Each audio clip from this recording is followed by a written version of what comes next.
Okay, class, let's start the lesson by talking about CPI. CPI stands for Consumer Price Index. It's determined by tracking the prices of a chosen group of common goods from particular stores over a period of time. The average of the change in price of all of the chosen goods is the CPI. It helps to track changes in the cost of living over time. I can't take this anymore.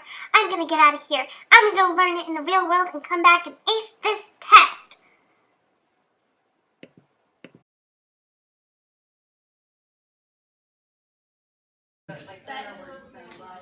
Puppet, don't you go anywhere.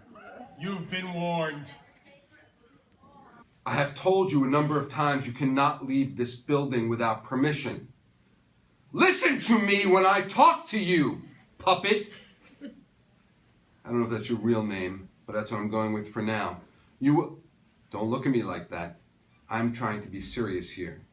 You will stay in this building until the bell rings. Any questions? You can go now, but go quietly. Got it? Good. Puppet, didn't Mr. Pernick tell you not to leave this building? This is unacceptable. I'm gonna have your parents up here. You're looking at a suspension for at least a week. Do you understand me? Go back to class, Puppet. Forget this. I gotta get out of here. I gotta be on the lookout for Mr. Miller. Coast is clear.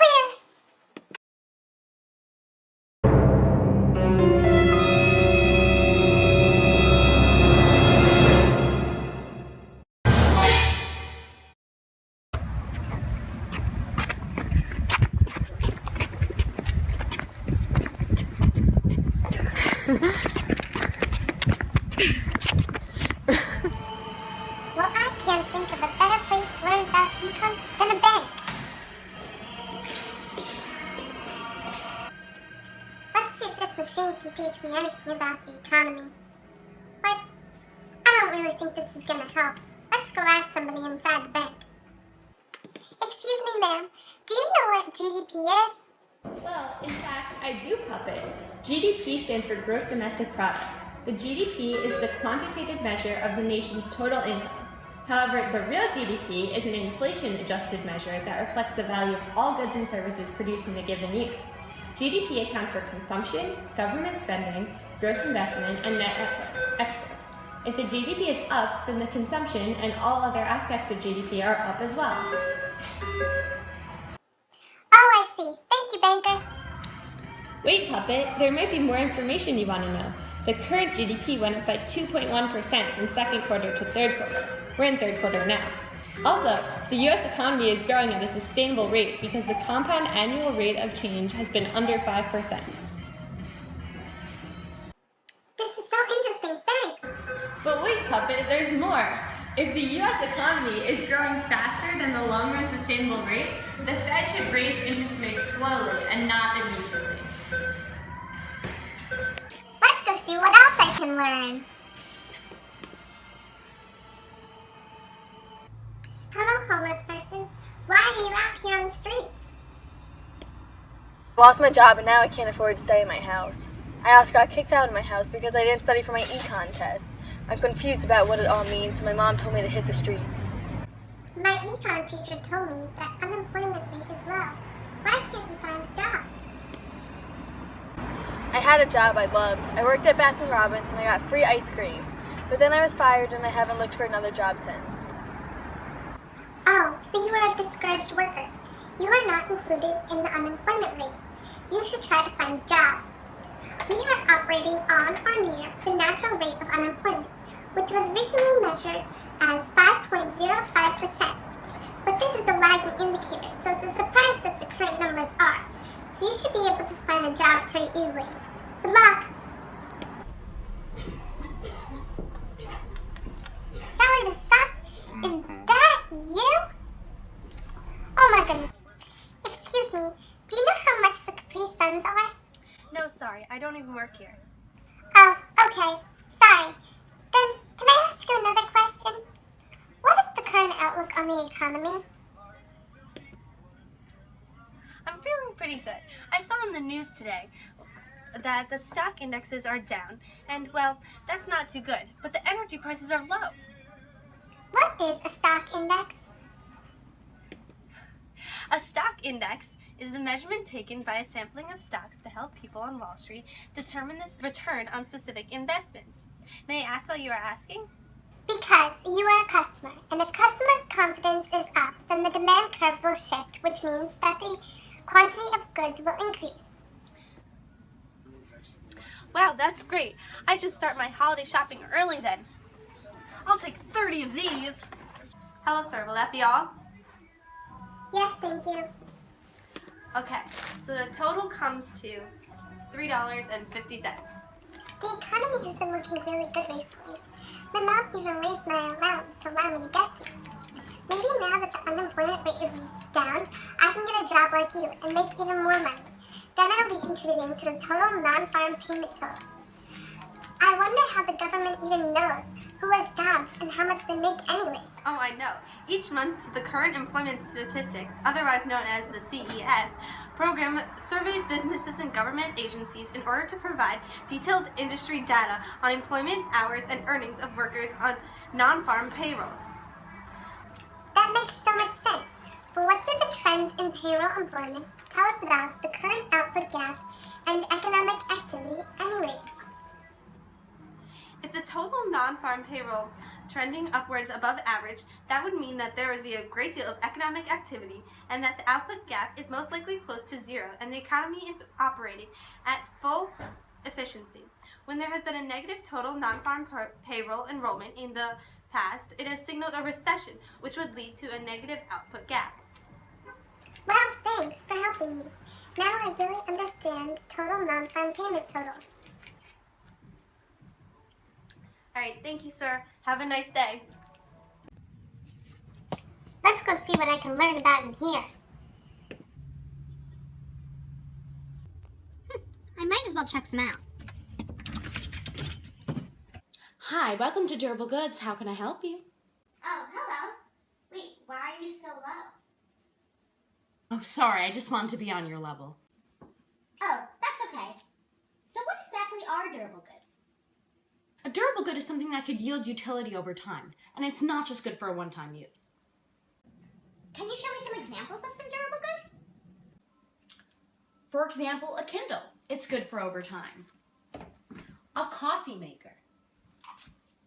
Some headphones. And a teapot.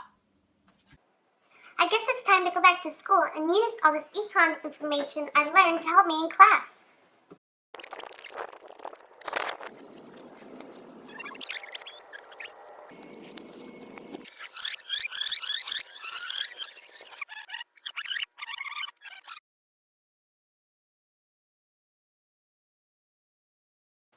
Now I know everything! Okay, class, pop quiz. I got this! The federal funds rate is the interest rate that banks with excess reserves at their Federal Reserve District Bank charge to other banks that need overnight loans. The federal funds rate varies with the purchasing or selling of treasuries and or bonds, which is done by the Fed, aka monetary policy makers. The purchasing of bonds lowers the federal funds rate and as a result increases the money supply and interest rate, the real GDP, and decreases unemployment if the Fed sells bonds and the federal funds rate is lower. As a result, there is a decrease in money supply, interest rate, and real GDP, and an increase in unemployment. The approximate current level of the effective federal funds rate is 0.12. It has been this way since November 2015. The unemployment rate is the percentage of paid workforce who is currently not working and are in the process of looking for a job. Full-time students are only considered unemployed if they are looking for a job and are not currently employed. Retired people are not considered in the unemployment rate because they are not looking for jobs. A person who has given up looking for a job is considered a discouraged worker and is not included in the unemployment rate either. The natural rate of unemployment is the amount of unemployment that will occur even if there is no cyclical unemployment. At this point, the economy is considered to be operating at its full potential. If the economy has a rate of unemployment higher than the natural rate, that means there is an output gap that exists and resources are not being utilized efficiently. This occurs during a recession. The CPI stands for Consumer Price Index. It is determined by tracking the prices of a chosen group of common goods from a particular source over a period of time. The average of the change in price of all of the chosen goods is the CPI. It helps to track changes in the cost of living over time. The PCE stands for Personal Consumption Expenditures. Unlike with the CPI, the PCE takes into account the changes in the items being consumed as price level changes. The PCE is a fairly predictable measure of the economy that has no real impact on the markets. Headline inflation is taken by comparing the CPI of a given month to the CPI of a base year. It includes all items chosen for the market basket, so it doesn't account for the ever-changing food and oil prices. It also doesn't account for the seasonal price differences. Core inflation removes the oil prices and food prices, making it a much more reliable indicator. As of November 2014, the headline inflation rate was lower than the core inflation rate, meaning that there's a very low inflation or even disinflation on food and energy prices because they have to have brought down the inflation rate. The output gap is a measure of the difference between the economy's potential output and the current level of output. If the real output is greater than the potential output, prices will rise in response to the demand. If the potential output is greater than the actual output, prices will fall. The current output gap is negative, indicating that the potential output is greater than the actual output, so there's low inflation. During the Great Recession, the output gap increased severely. The potential GDP was over 1,000 points higher than the real GDP. Since the recession, the output gap has been narrowing and the inflation rate has been going down. The CPI has increasingly fairly steadily. GDP is the gross domestic product. It is the quantitative measure of the nation's total economic income. Real GDP is an inflation-adjusted measure that reflects the value of all goods and services produced in a given year, expressed in base year prices. Potential GDP is the measurement of what GDP output could be at full employment with the utilization of all an economy's resources. Each month, the Current Employment Statistics (CES) program surveys approximately 143,000 businesses and government agencies, representing approximately 588,000 individual workers, in order to provide detailed industry data on employment hours and earnings of workers on non-farm payrolls.